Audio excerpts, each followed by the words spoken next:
Саламатсыздарбы, Кыргызстан телеканалынын көрүүчүлөрү. Эфирде 22 сентябрга алынган жаңылыктардын түшкү топтому. Кызматыңыздарда мен Асель Болотбекова болмокчумун. Акыйкатчы Токон Мамытов Аравандагы окуя боюнча үн катты. Россия менен Казакстандын ортосунда аяк аттамдар жанданганына карабастан, эмгек мигранттар үчүн транзиттик коридорлор уюштурула бермекчи. Казакстанда куш тумоосу жайылууда. Ушул жана башка жаңылыктар менен алдыда кененирээк тааныштырабыз.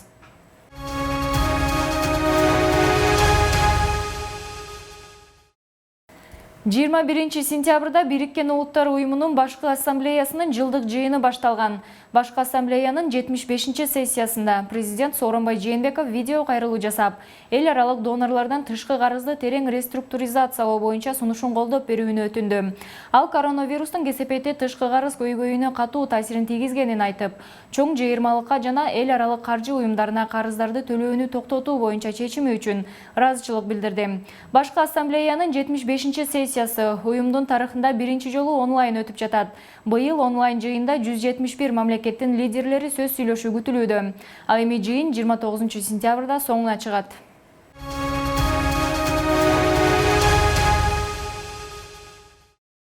Кыргызстандын акыйкатчысы Токон Мамытов шайлоо мыйзамдарына ылайык жергиликтүү бийлик, укук коргоо органдары саясий партиялардын жыйындарына коопсуздукту камсыз кылып берүүгө тийиш экендигин белгилеп, Араванда күч органдары чатактын алдын ала албай калды деген билдирүү таратты. Болуп өткөн окуя боюнча Кыргыз Республикасынын акыйкатчысы Токон Мамытов 2020 жылдын 20 сентябрында Ош облусунун Араван районундагы шайлоочулар менен жолугушууда массалык мушташууга чейин жеткен окуя дыкаттык менен териштирилиши керек деп эсептейт.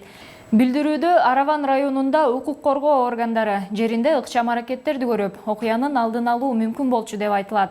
Мындан тышкары акыйкатчы мындай учурда ички иштер, улуттук коопсуздук жана прокуратура органдары кыраакылыкты жана ыкчамдыкты көргөзүшү керектиги, ал эми сот органдары объективдүү болуп, мыйзамдуу гана чечимдерди чыгарышы зарылдыгын айткан. Ошондой эле Мамытов окуяны баштагандар жана ага катышкандар аныкталып, жазага тартылышы керектигин баса белгиледи.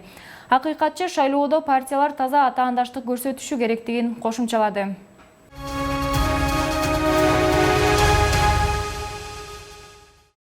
Кыргызстан партиясынан депутаттыкка талапкерлердин жолугушуулары бардык аймактарда өтүп жатат. Өткөн күнү Балыкчы шаарынын жана Ысык Көл облусунун Жети Өгүз районунун айылдарынын тургундары Эл үчүн партиясынын программасы менен таанышышты. Кененирээк кийинки материалда.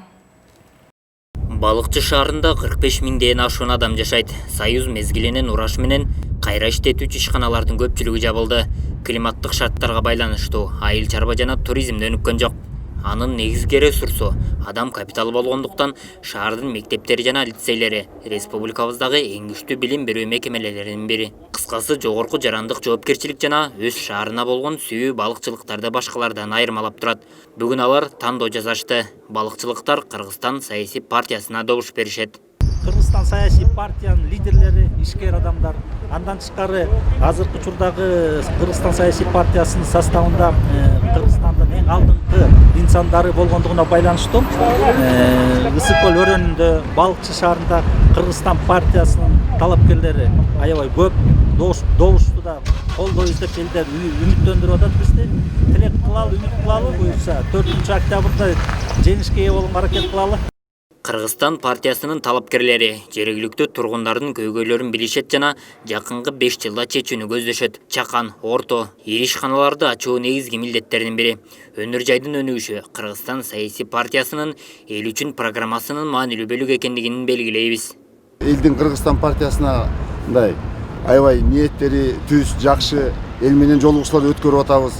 Элдердин көйгөйлүү маселелерин жеринде чечүү маселе болсо жеринде чечкенге аракет кылып атабыз. Жеринде чече албаган маселелерди Кудай буйрса өтүп барсак ошол жерден чечели деп убадабызды берип атабыз. Кыскасы, мындай встречалар жакшы өтүп атат. Элдин мнениясы абдан жакшы партия үчүн. Кудай буйрса эл колдоп партия алга жылабыз го деген ойдобуз. Айыл чарбасынын көйгөйлөрү, тагыраак айтканда жер семирткичтердин жетишсиздиги, логистикалык борборлордун курулушу жана даяр продукцияны сатуу маселелери Ысык Көл облусунун Жети Өгүз, Ырдык, Балтабай, Тилекмат айылдарынын тургундары тарабынан көтөрүлдү. Эрмек Маркыбаев Кыргызстан партиясынын депутаттыкка талапкер. Ал көптөгөн жылдар бою Казакстанда ийгиликтүү бизнес жүргүзүп келген жана ушул көйгөйлөрдү чечүүнүн чыныгы жолдорун көрүп келет. Мындан тышкары көпчүлүк айылдарда таза суу жок жана жергиликтүү жолдор капиталдык оңдоону талап кылат. Себеби тандаганым себеби бул Кыргызстан партиясына көпчүлүк ишкерлер иштеп атат. Булар маңдай тери менен, ак эмеги менен иштешип, таап, жумуш орундарын түзүп, налог, соцфондду төлөп иштеп атышат. Ошон үчүн тандадым. Белгилей кетсек, Кыргызстан партиясынан депутаттыкка талапкерлердин мындай жолугушуулары өлкөнүн бардык аймактарында өтүп жатат.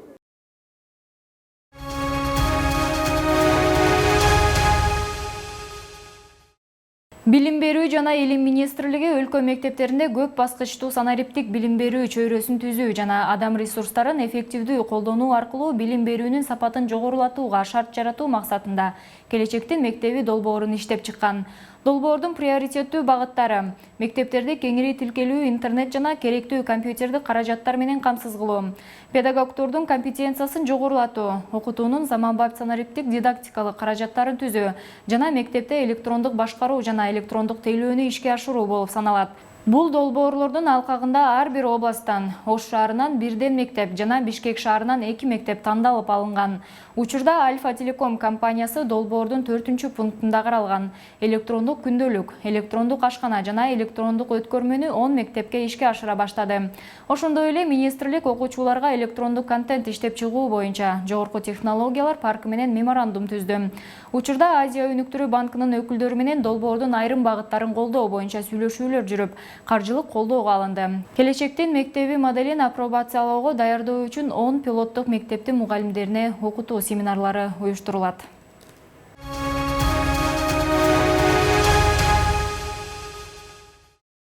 Түндүк электр ишканасы электр энергиясы үчүн дебитордук карызы бар 2700 ишкана уюмдун жарыгын өчүрүүнү пландап жатат. Өчүрүү иштери 23-24 сентябрда жүргүзүлөт. Буга чейин 9-17 сентябрь күндөрү дебитордук карызы бар 9600 турак жайдын электр энергиясы өчүрүлгөн. Ошондон кийин гана 8000 абонент карызын төлөгөн. Түндүк электр ыңгайсыздыктан жана жарыкты уюштурууда ашыкча чыгымдан оолак болуу үчүн эсептерди убагында төлөөгө чакырат. Жарык үчүн төлөмдөрдү Кыргызстан почтасынан, терминалдарынан жана электрондук капчыктардан жүргүзүүгө болот.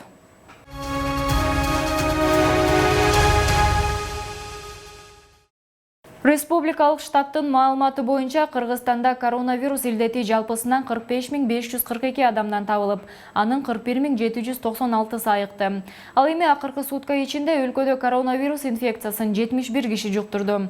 Илдетти илештиргендер аймактар боюнча бөлүнүшү: Бишкекте 4, Ош шаарында 2, Ош облусунда 17, Баткен аймагында 20, Жалал-Абад жергесинде 13, Нарында катталган жок, ал эми Талас облусунда 2, Чүй өрөөнүндө 8 жана ошондой эле Ысык көл облусунда 5 учур катталган.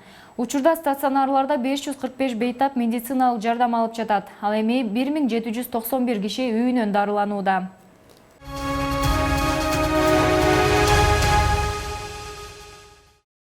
Архитектура, курулуш жана турак-жай коммуналдык чарба боюнча мамлекеттик агенттигинин билдиргени боюнча Токмок шаарындагы оорукананын оңдоп түзөө иштери 90%га бүттү. Объектинин капиталдык оңдоп түзөөсү июль айында башталган. Ал эми долбоордук кубаттуулугу 216 орунга эсептелген. Сметалык наркы 63 миллион 682 миң сомду түзүп, 45 миллион 700 миң сому жумшалды. Оңдоп түзөө иштеринде имараттын эски чатыры менен электр тутумдары алмаштырылып, ички жана сырткы жасалгылоо иштери жүргүзүлгөн. Жаңы эшик, терезелер орнотулуп, желдетүү, жылытуу системалары жана өрт өчүрүүчү сигнализациялары жаңыртылган.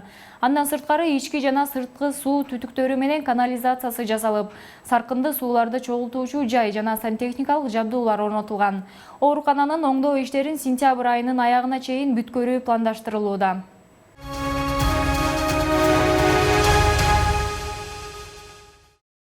21 сентябрдан тарта Кыргызстан Россияга каттамдары жанданган. Кыргыз Республикасынын Россиядагы элчилиги билдиргендей, Россия менен Казакстандын ортосунда туруктуу авиакаттамдар жанданганына карабастан, Кыргызстандын эмгек мигранттары үчүн эки мамлекеттик чек арасы аркылуу транзиттик коридорлор уюштурула бермекчи. Учурда Орусия менен Казакстандын чек арасында 3200дөн ашуун кыргызстандын жараны өтө албай турат. Кыргызстандын Орусиядагы элчилиги жакын арада алар үчүн жашыл коридор уюштуруу пландалып жатканын, консул чек арада топтолгондор менен жолугушуп жүргөнүн белгиледи. Маалыматка караганда, Орусиянын Оренбург облусунун жана Башкортостан Республикасынын бийлиги менен жолдо калган кыргызстандыктарга жардам берүү боюнча сүйлөшүү жүргүзүлүүдө. Орусия тарап кыргызстандыктарды жатаканаларга, балдар лагерлерин айланасында чатыр тигип жайгаштырган. Акысыз тамак аш берилип, элди автобустар менен чыгарып кетүү боюнча сүйлөшүү жүрүп жаткандыгы кабарланды.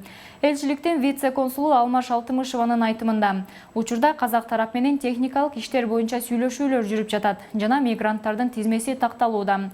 Жакында мигранттар Казакстан аркылуу өлкөгө жиберилиши керек.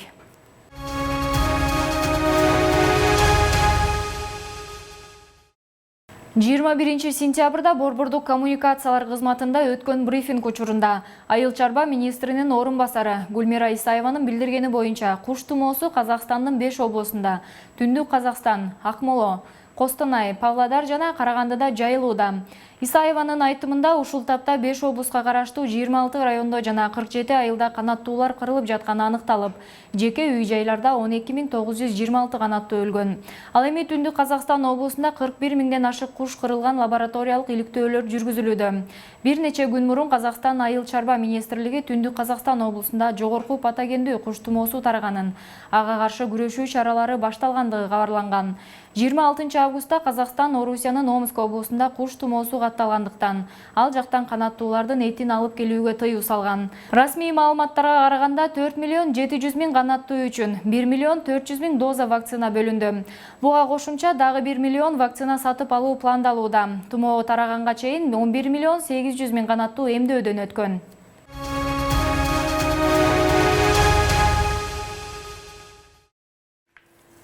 Ушуну менен түшкө алынган жаңылыктар соңуна чыкты. Кийинки эфир аркылуу жолугушканча сак саламатта туруңуздар.